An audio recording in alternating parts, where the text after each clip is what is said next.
and life, calculus, Gen mathematics. At first I thought mathematics is easy, but when I learned, biglang sumakit ang ulo ko. Tama na, hindi ko na ito mapipigilan.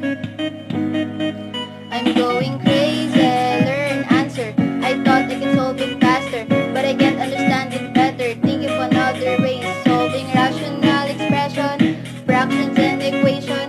Zero pa rin sa quizzes. Teacher, pwede ba ipaintindi ang mga ito sa aming estudyante? Nahihirapan na kami at hindi na kaya ng aming mga utak.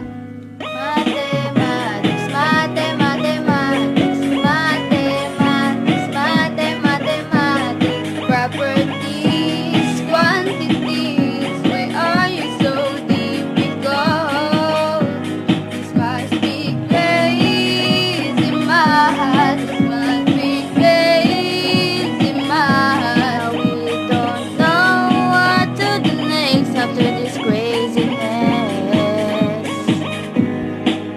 Geologic process has four major processes, including impact cratering, volcanism, tectonics, land erosion. Mathematics na mahirap, lipat tayo science 24/7, mag-aaral para pumasa sa examination. Pwede ba ipaintindi ang mga ito sa aming estudyante? Nahihirapan na kami at hindi na kaya ng aming mga utak.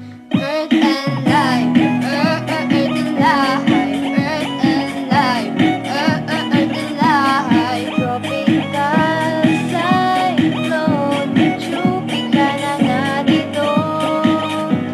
This must be crazy life. This must be crazy life.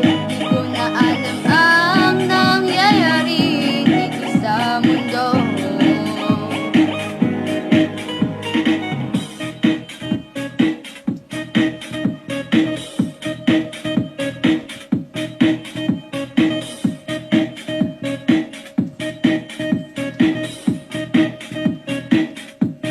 Lumipas ang mga oras at naintindihan ang itinuro. Kaya kami ay natutuwa.